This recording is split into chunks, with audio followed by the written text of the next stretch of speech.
Before he could say or think anything else, the dormitory door was flung open, and Fred and George Weasley bounded in. Harry stuffed the cloak quickly out of sight. He didn't feel like sharing it with anyone else yet.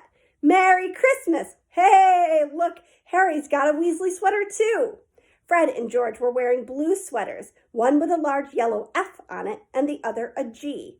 Harry's is better than ours, though, said Fred, holding up Harry's sweater. She obviously makes more of an effort if you're not family. Why aren't you wearing yours, Ron? George demanded. Come on, get it on. They're lovely and warm. I hate maroon, Ron moaned half-heartedly as he pulled it over his head. You haven't got a letter on yours, George observed. I suppose she thinks you don't forget your name, but we're not stupid. We know we're called Greg and Forge. What's all this noise? Percy Weasley stuck his head through the door, looking disapproving. He had clearly gotten halfway through unwrapping his presents, as he, too, carried a lumpy sweater over his arm, which Fred seized. P for prefect. Get it on, Percy. Come on, we're all wearing ours. Even Harry got one. I don't want, said Percy thickly, as the twins forced the sweater over his head, knocking his glasses askew. And you're not sitting with the prefects today either, said George. Christmas is a time for family. They frog-marched Percy to his room, his arms pinned to his sides by his sweater. Harry had never in all his life had such a Christmas dinner. 100 fat roast turkeys, mountains of roast and boiled potatoes, platters of chipolatas, tureens of buttered peas, silver boats of thick, rich gravy and cranberry sauce, and stacks of wizard crackers every few feet along the table. These fantastic party favors were nothing like the feeble muggle ones the Dursleys usually bought, with their little plastic toys and their flimsy paper hats inside.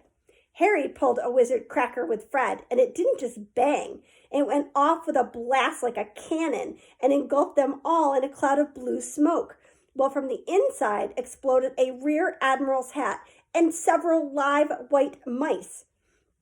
Up at the high table, Dumbledore had swapped his pointed wizard's hat for a flowered bonnet and was chuckling merrily at a joke Professor Flitwick had just read him. Flaming Christmas puddings followed the turkey. Percy nearly broke his teeth on a silver sickle embedded in his slice.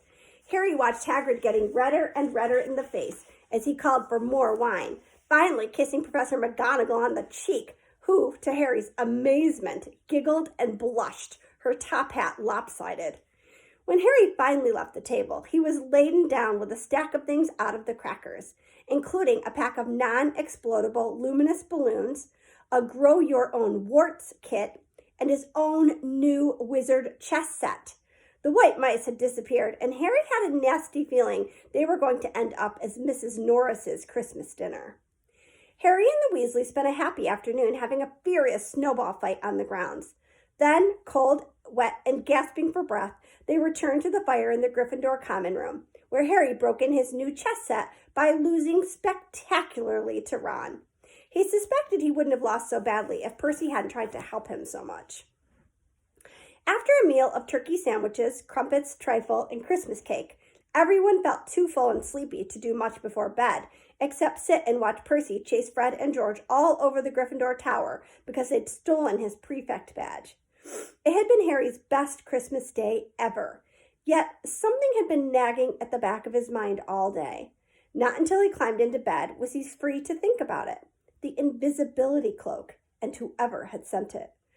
Ron, full of turkey and cake and with nothing mysterious to bother him, fell asleep almost as soon as he'd drawn the curtains of his four-poster. Harry leaned over the side of his own bed and pulled the cloak out from under it. His father's. This had been his father's. He let the material flow over his hands, smoother than silk, light as air. Use it well, the note had said. He had to try it. Now. He slipped out of bed and wrapped the cloak around himself. Looking down at his legs, he saw only moonlight and shadows. It was a very funny feeling. Use it well. Suddenly, Harry felt wide awake. The whole of Hogwarts was open to him in this cloak. Excitement flooded through him as he stood there in the dark and silence. He could go anywhere in this. Anywhere, and Filch would never know. Ron grunted in his sleep. Should Harry wake him? Something held him back. His father's cloak. He felt that this time, the first time, he wanted to use it alone. He crept out of the dormitory, down the stairs, across the common room, and climbed through the portrait hole.